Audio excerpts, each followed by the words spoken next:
மானசலோகா. வணக்கம் நமச்சிவாய. ஏமாற்று குறியீடுன்றது ஒரு வகையான குறுக்குப்பாதை. ஒரு விஷயத்த நம்ம சாதிக்கிறதுக்கு நம்ம எடுக்கிற ஒரு குறுக்குப்பாதை.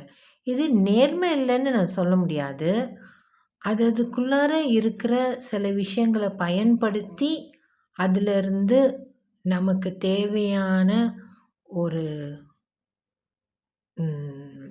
விளைவை எடுக்கிறது தான் இந்த ஏமாற்று குறியீடு. இது எந்த இடத்துல நம்ம பயன்படுத்த போகிறோம் தெரியுமா? இந்த மனசும் அறிவும் நடத்துகிற விளையாட்டில்.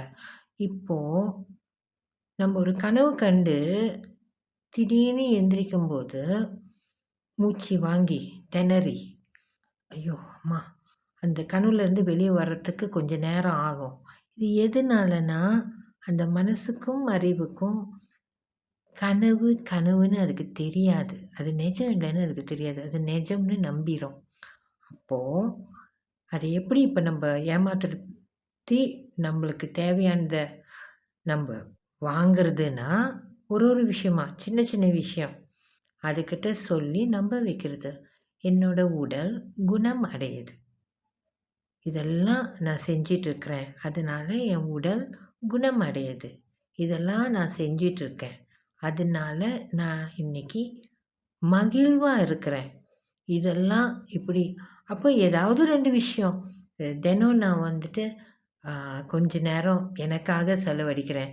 அதனால எனக்கு திருப்தியா இருக்கு.